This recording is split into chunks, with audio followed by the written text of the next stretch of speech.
ইসলামের পাশাপাশি ওয়াবিল ওয়ালিদাইনি ইহসানা, তোমরা তোমাদের মা বাবার সাথে ভালো ব্যবহার করো। কোন সুবহানাল্লাহ। ও মুসলমান ভাইরা আমার, কোন মার সাথে বেয়াদবি করি, কোন আব্বার সাথে বেয়াদবি করি? যেই মা আমাকে গর্ভে যখন ধারণ করেছে, গর্ভে যখন আমি আপনি ছিলাম, আমাদের জনম দুঃখিনী মা কত কষ্ট করেছেন আমাদেরকে নিয়ে, আর আমরা বুঝতে পারি নাই। মার পেটে ছিলাম, আমাদের জ্ঞান কাণ্ড কিছু ছিল না। মা সারাদিন পরিশ্রান্ত ক্লান্ত শরীর নিয়ে রাত্রির বেলা সন্ধ্যাবেলা হয়তো কিছু খাবার নিয়ে বসেছেন, খাবার গ্রহণ করবেন, এমন সময় আমরা পেটের মধ্যে এমন ভাবে একটা পা দিয়ে গুঁতা দিয়েছি বা নাড়াচাড়া করেছি, অমনি মুহূর্তের মধ্যে জনম দুঃখিনী মা খাবারের প্লেটে রেখে ক্ষুধার্ত অবস্থায় তাড়াতাড়ি করে বিছানায় শুয়ে পড়েছেন, কাউকে জানতে দেন নাই।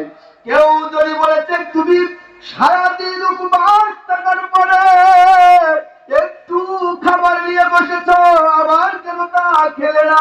জনম দুঃখিনী মা কেউ হয়তো সন্তানকে অলক্ষী বলবে, খারাপ বলবে, বদদোয়া করবে, অভিশাপ করবে, এটা জনম দুঃখিনী মা চায় না। সেজন্য সন্তানের কারণে যে খেতে পারলো না এ কথা প্রকাশ করে না।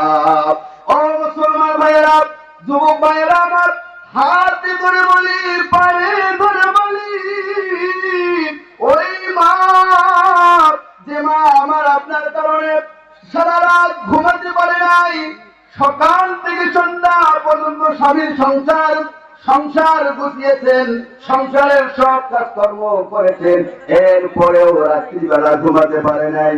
আহারে, ওই মার কথা বলছি, যে মা আপনি আমি অসুস্থ হলে আল্লাহর কাছে হাত তুলে বলতো, হাত উঠে বলতো, আসমান জমিনের মালিক, আমার সন্তানকে যদি তুমি সুস্থ করে দাও, পরিবর্তে আমার জীবন যদি তুমি নিয়েও নাও, আমার সন্তানকে সুস্থ করে আমায় বিছানায় ফেলে রাখো, আমার কোনো আপত্তি নাই। এমনও দোয়া আমার আপনার মা করেছে ভাই। ও মুসলমান ভাইরা,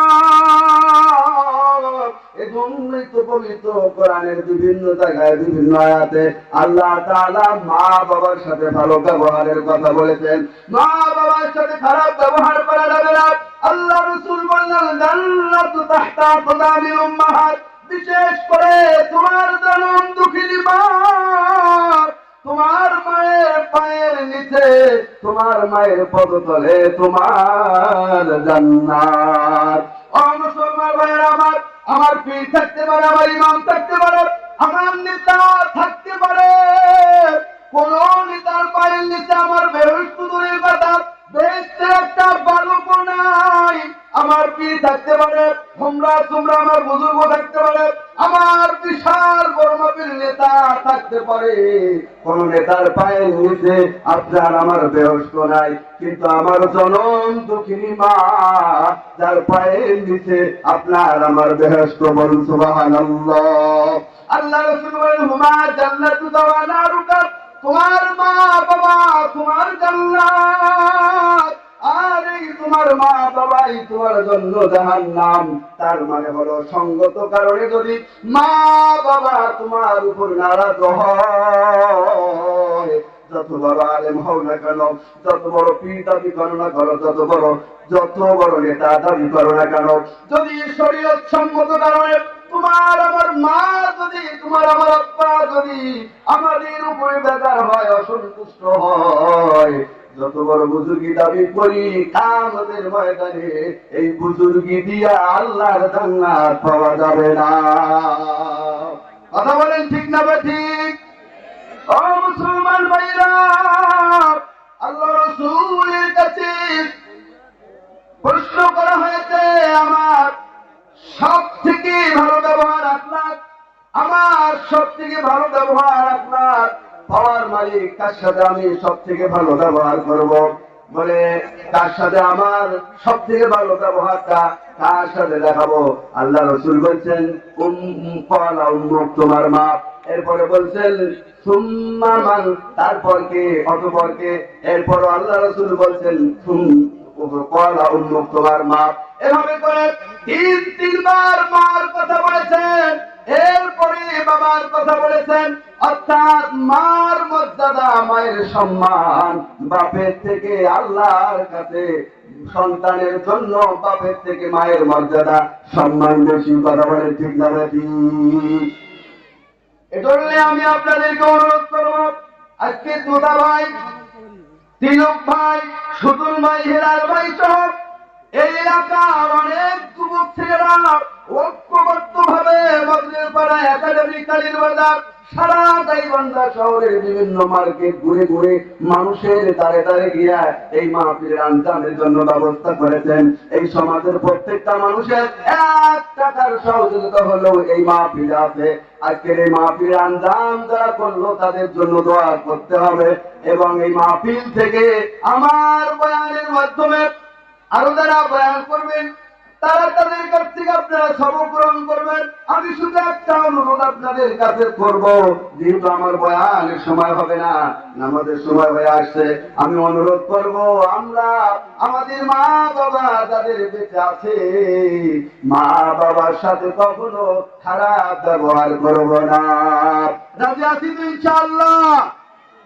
আর যারা দুনিয়ার থেকে মা বাবা হারিয়ে ফিরিয়ে ফেলেছে, মা বাবা দুনিয়ায় বেঁচে নাই, সারা জীবন কিয়ামত পর্যন্ত যদি বেঁচে থাকেন আর মা বাবার চেহারা দেখার সৌভাগ্য হবে না, মা বাবার কাছে মাপ গ্রহণ করারও কোনো চান্স পাওয়া যাবে না। যে মা বাবার চেহারায় একবার নেক নজরে তাকালে, মায়ার নজরে দেখলে, আল্লাহ নবী বলছেন হজ একটা উমরা আর সওয়াব আল্লাহ তাআলা আমলনামায় দিয়ে দেন।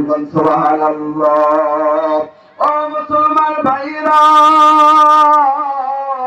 আমার মা বাবার চেহারার মধ্যে আল্লাহ হজের সওয়াব রেখেছেন, উমরার সওয়াব রেখেছেন বাবাজিরা। আর মা বাবা ছাড়া আমার যত আপনজন আছে, মহব্বতের মানুষ আছে বাবা, তাদের চেহারার মধ্যে উমরা কিংবা হজের সওয়াব পাওয়া যাবে না। এজন্য আমি অনুরোধ করব, আমরা আমাদের মা বাবা যাদের বেঁচে আছে গনিমত মনে করে তাদের আমরা খেদমত করব, তাদের যত্ন করব, কখনো তাদেরকে ধমক দেব না, কষ্ট দেব না। ভাবে আমি আপনাদেরকে আজ একটি কথা বলে আমার বয়ান আমি শেষ করে দেব। বাবাজিরা, মায়ের দোয়ার বরকতে, বাপের দোয়ার বরকতে যুগে যুগে আমাদের মুসলিম মনীষীরা মা বাবার দোয়ার বরকতে তারা পদোন্নতি পেয়েছেন, মা বাবার দোয়ার বরকতে তারা সম্মানিত হয়েছেন। আহারে, মা বাবার সাথে বেয়াদবি করিয়া, মা বাবার সাথে নাফরমানি করিয়া যতই বড় হও না কেন, ওই বড় হওয়ার মাধ্যমে আল্লাহ তাআলা আপনাকে আমাকে ওই বড় হওয়ার মাধ্যমে সফলতা দেবে না, কামিয়াবি দেবে না। আহারে, জুনায়েদ বাগদাদী রাহমাতুল্লাহি আলাইহি, হযরতে ওয়াইস কুল্লি রাহমাতুল্লাহি আলাইহির ইতিহাস আপনারা অনেকে জানেন। আল্লাহর বান্দা একজন তাবী ছিলেন, যে নবীর যে জমানায় থাকার পরও, নবীজির জমানায় জীবদ্দশায়, নবীজির জমানায় উপস্থিত থাকার পরও যিনি সাহাবী হতে পারে নাই। আল্লাহর নবীর মহব্বত, ভালোবাসা বাদ ছিল কলিজায়, নবীজির জন্য দান শহীদ করে দিয়েছেন, নবীজির জন্য সব ত্যাগ স্বীকার করেছেন। কিন্তু আল্লাহর ওলি, আল্লাহর কুতুব, আল্লাহর বান্দা নবীর জমানায় থাকার পরও নবীজির চেহারা মোবারক তিনি দেখতে পান নাই। বারবার তিনি আল্লাহর নবীর কাছে আসার জন্য চেষ্টা করেছেন, মার কাছে দোয়া চেয়েছেন, মাগো আমি আখিরি জামানার পয়গম্বর বিশ্ব নবী মুহাম্মদুর রাসূলুল্লাহ সাল্লাল্লাহু সাল্লাল্লাহু আলাইহি ওয়াসাল্লামের সাথে জিয়ারত করার জন্য যাব, সাক্ষাতে যাব। মা তুমি আমাকে দোয়া করে দাও। মায়ের মন তো বড় আলগা, বড় দিল নরম। মা সন্তানকে দূরে যেতে দিতে চায় না, মা সন্তানকে নিজের কাছে থেকে দূরে যেতে দেয় না। মা বলে বাবা স্কুল এবার বুঝে আমি দুনিয়া থেকে বিদায় হয়ে যাব, আমার বুঝে হায়াত শেষ হয়ে গেছে বাবা, আমার চেহারাও ভালো নয়, মন মানসিকতাও দুর্বল হয়ে গেছে, আমার কি হবে জানি না। এভাবে বলে প্রতি বছর আটকিয়েছেন যেতে দেন নাই। আল্লাহ রাসূলের কাছে স্কুল চিঠি পাঠিয়েছেন, নবীজির কাছে সালাম দিয়ে এই মেসেজ পাঠিয়ে দিয়েছেন, নবী গো আমি আপনার সাথে সাক্ষাৎ করতে চাই, মায়ের কারণে আপনার সাথে দেখা করতে পারি না, আমি কি করব? আল্লাহ রাসূল সাফ জবাব দিয়েছেন, আমার সাথে তোমার দেখা করার প্রয়োজন নাই, আমার সাথে দেখা করার কোনো দরকার নাই, তোমার মায়ের খেদমত তুমি করতে থাকো। বলুন সুবহানাল্লাহ। নবীজি তার সাথে সাক্ষাৎ করার থেকে বেশি তাকিদ দিয়েছেন মায়ের খেদমত করার। আর আমরা কি হলাম? আমরা মার খেদমত ছেড়ে দিয়েছি,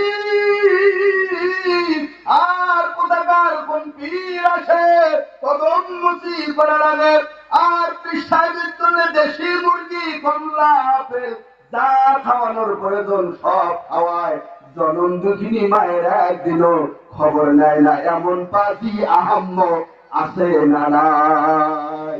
জনে বলেন আছে না নাই? সারা দুনিয়ার সমস্ত পীর আপনার জন্য দোয়া করবে, ওই পীর দোয়ার বরকতে আপনি জান্নাত পাবেন, গ্যারান্টি নাই। আপনি মাকে যদি রাজি করাতে পারেন, খুশি রাখতে পারেন, মায়ের দোয়ার বরকতে বাইজিদ বুস্তামির মতো ওই আল্লাহ আপনাকে বানাতে পারে। কথা বলেন ঠিক না বেঠিক? ও মুসলমান ভাইরা, নবীজির সাথে সাক্ষাৎ করতে পারেন নাই। এরপরে আল্লাহ নবী যখন দুনিয়া থেকে বিদায় হয়ে যাচ্ছেন, আল্লাহর নবী তার গায়ের জুব্বা হযরত আবু বকর সিদ্দিক আর ওমর রাদিয়াল্লাহু তাআলা আনহুর কাছে, হযরত আবু বকর সিদ্দিক ওমর রাদিয়াল্লাহু তাআলা আনহুর কাছে জুব্বা মোবারক দিয়া বলতেছে, তোমরা করণ শহরের ওই জনপদের ওয়াইসকুল্লি নামক এক ব্যক্তি আছে যে আমার জন্য পাগল মাতোয়ারা, আমাকে বড় ভালোবাসে, সে আশিকে রাসূল ওয়াইসকুল্লির কাছে এই জুব্বা তোমরা পৌঁছায়া দিবা। বলুন সুবহানাল্লাহ। আর জোরে বলুন সুবহানাল্লাহ। আবু বকর ওমর আল্লাহর নবীর জুব্বা পাইনি, পেয়েছে শুধু মাধ্যম হিসাবে ওয়াইসকুল্লির কাছে পাঠানোর জন্য।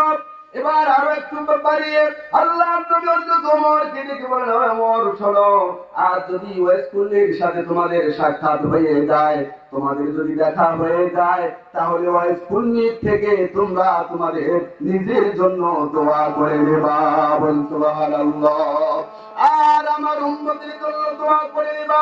ও মুসলমান ভাইরা, যিনি ইসলামের দ্বিতীয় খলিফা হযরত ওমর, যিনি আল্লাহর নবীর শ্বশুর, যিনি ইসলামের জন্য সিংহ, ইসলামের জন্য কত ত্যাগ স্বীকার করেছেন, কোরবানি করেছেন, আর সেই ওমরকে আল্লাহর নবী বলতেছেন ওয়াইসকুল্লি থেকে দোয়া দিবা।